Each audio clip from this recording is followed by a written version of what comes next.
chegamos de novo, né? Aquela época do ano. Comecinho de dezembro de 2025. E para muita gente, isso significa uma corrida maluca para fechar projeto, comprar presente, planejar festa. É uma pressão que só aumenta. Exato. E vai se acumulando. Uma das nossas fontes, da Secretaria de Saúde do Ceará, tem até um nome para isso que eu achei, assim, perfeito. Dezembrite. Dezembrite. Adorei. Não é? É quase como uma doença de fim de ano. Um esgotamento que intensifica, sabe? Todos os desafios emocionais que a gente já carrega. É um termo ótimo, porque captura essa sensação coletiva, né? Parece que o mundo inteiro resolveu que tudo precisa ser finalizado. Agora. E o paradoxo é que, no meio desse caos, a gente já está sonhando com o recomeço, com a virada da chave. Exatamente.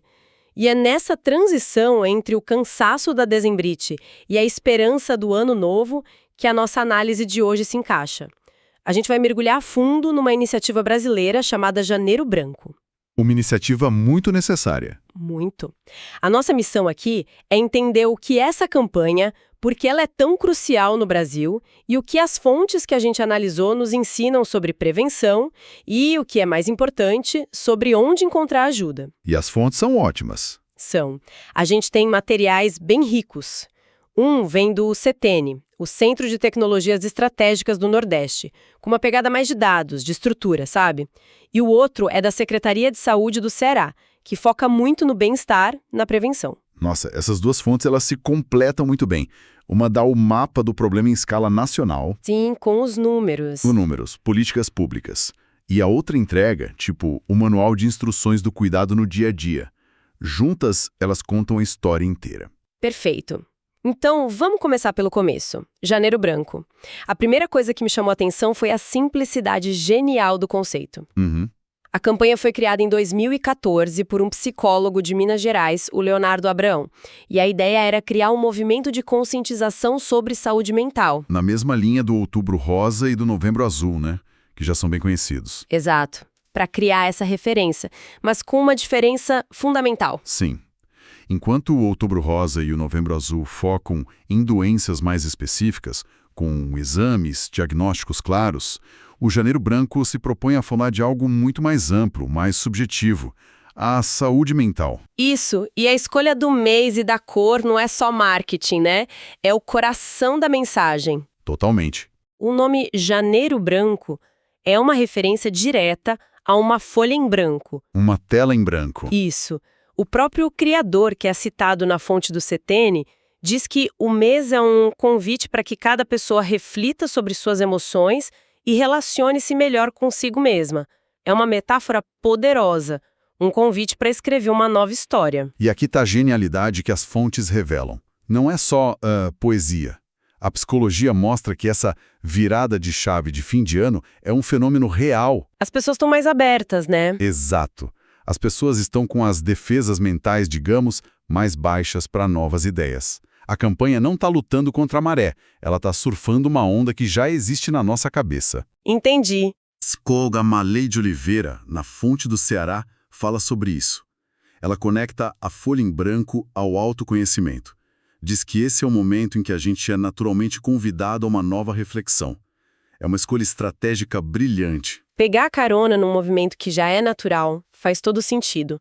Mas essa campanha não nasceu só de uma ideia poética. Ela nasceu de uma necessidade brutal. E agora que a conversa fica séria, quando a gente olha para os números. E olha, eu precisei ler 2 vezes para acreditar no que a fonte do CETENI nos mostra. É impactante. O Brasil lidera o ranking mundial de transtornos de ansiedade. Esse dado é um soco no estômago. Não estamos no top 5, nem no top 3. Nós somos o país com a maior prevalência de ansiedade no mundo. Exato. A gente está falando de 9,3% da população. O que dá quase 18 milhões de pessoas. 18 milhões! Para ter uma ideia, é mais gente que a população inteira do Chile ou do Equador. É uma nação de pessoas ansiosas. E não para por aí. Ainda tem mais. A mesma fonte aponta que, segundo a OMS, a pandemia de Covid-19 piorou tudo. causou um aumento de 25% nos casos de transtornos mentais por aqui. 25%. Esses números são a justificativa da existência do Janeiro Branco. Eles tiram a saúde mental daquela caixinha do problema meu, que eu tenho que resolver sozinho, Sim. e a colocam no centro do palco como uma crise de saúde pública. É por isso que o psiquiatra Caio Gibaili, também citado na fonte, diz que a campanha é um momento oportuno para fomentar debates e, principalmente, reduzir o estigma. O estigma é a grande muralha, né? É a maior de todas, porque quando você acha que o problema é só seu, você sente vergonha. Quando você descobre que tem 18 milhões de compatriotas no mesmo barco, você entende que isso não é uma falha de caráter. É uma condição de saúde. Exato, é uma condição de saúde, influenciada por um contexto social, econômico, cultural. A campanha ajuda a dar essa dimensão coletiva ao sofrimento, e isso é o primeiro passo para a busca de ajuda. E essa ideia de ampliar discussão me leva a um ponto que a fonte do Ceará explora de uma forma que eu achei fantástica. Qual? A gente costuma pensar em saúde mental como, sei lá, uma chave de liga-desliga. Ou você tem um transtorno ou você não tem. Mas a realidade é um espectro. Exato, não é um sistema binário. E o diretor clínico Hélder Gomes de Moraes Nobre, lá do Hospital de Saúde Mental do Ceará, ele redefine isso de um jeito muito claro. Ele diz que ter saúde mental vai muito além de não ter um diagnóstico.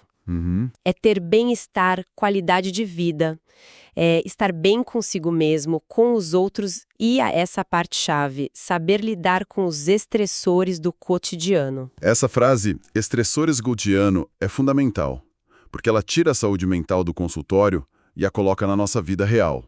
No trânsito, no trabalho, nas contas para pagar. Nas relações. Nas relações. A própria OMS hoje adota esse conceito mais amplo, que envolve o bem-estar social, de trabalho, de lazer. Saúde mental não é a ausência de problemas, é a nossa capacidade de navegar por eles sem naufragar. E se a saúde mental está no jeito como a gente lida com o dia a dia, isso abre uma porta gigantesca para um assunto que às vezes parece abstrato. A prevenção. Exatamente. Se os transtornos mais comuns, como ansiedade, depressão, são afetados pelo nosso cotidiano, como o Dr. Nobre aponta, a conclusão lógica é que, se a gente consegue ajustar a nossa rotina, a gente consegue agir na prevenção. Sim. A prevenção deixa de ser uma ideia vaga e vira um conjunto de atitudes práticas. E a fonte do Ceará é muito direta nisso. Ela nos dá uma lista, quase um cardápio de autocuidado. Eu queria passar por alguns desses pontos porque eles parecem óbvios, mas o óbvio precisa ser dito. Sempre. O primeiro é a prática de exercícios físicos, que já é um mantra. Mas o segundo é higiene do sono. Isso me chama atenção porque parece simples, mas é uma das primeiras coisas que a gente sacrifica na vida moderna, né? Totalmente. E a fonte aqui não está falando só de dormir 8 horas. Está falando de criar um ritual, de desligar as telas, de sinalizar para o cérebro que é hora de desacelerar. É um processo. É um processo. O sono não é um botão de off. Tratar o sono com respeito é uma das alavancas mais poderosas e subestimadas para a estabilidade emocional. É manutenção básica do cérebro. Boa. O terceiro ponto é boa alimentação, com a sugestão de buscar um nutricionista, o que mostra essa conexão, né, entre intestino e cérebro. Que a ciência reforça cada vez mais. Exato. E o quarto ponto, esse é importante, terapia com psicólogo, e o texto faz questão de frisar. É uma prática indicada para todas as pessoas. Essa observação é transformadora.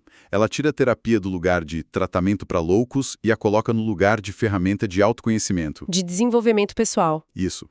É como ter um personal trainer por seus músculos emocionais. Você não precisa estar lesionado para querer ficar mais forte. Perfeito.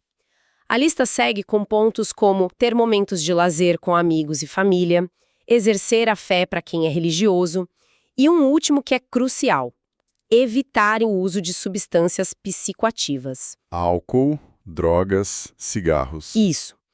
Muitas vezes são usadas como uma muleta para lidar com a ansiedade, mas a fonte deixa claro que elas podem causar ou agravar os transtornos. O que essa lista toda nos mostra é que cuidar da mente não é um evento único, como ir a uma consulta. É um processo contínuo, tecido nas pequenas escolhas do dia a dia. É a soma das pequenas coisas. É a soma dessas pequenas atitudes que constrói uma fundação mais sólida para quando os estressores do cotidiano aparecerem. e eles vão aparecer. Essa lista de prevenção é fantástica, mas ela parte do princípio de que a pessoa ainda tem energia para começar a mudar a rotina. E a gente sabe que nem sempre é o caso. Uhum. O que acontece quando o sofrimento já é grande demais? Quando a pessoa sente que não tem forças para começar? Quando a prevenção já não dá mais conta. Isso. E a boa notícia, que a fonte do CTN detalha muito bem, é que existe um caminho estruturado, público e acessível para buscar ajuda profissional.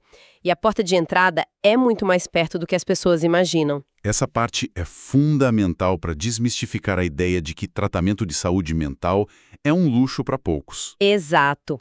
O primeiro passo, segundo o material, é a Unidade Básica de Saúde, a UBS. O famoso postinho. O postinho do bairro. Lá, um clínico geral pode fazer o primeiro acolhimento, entender a situação e, se necessário, encaminhar para um serviço especializado. É a porta de entrada do SUS. E essa primeira conversa já pode ser um alívio imenso. Só o ato de verbalizar o que está sentindo para um profissional já quebra o ciclo do isolamento. Com certeza. E se for um caso que precisa de um acompanhamento mais próximo, o caminho leva aos CAPs, os Centros de Atenção Psicossocial. Uhum. A fonte explica que esses são serviços especializados e o grande diferencial é a equipe multidisciplinar. E quando se fala em equipe completa, é isso que faz a diferença. Não é só um psiquiatra para avaliar medicação.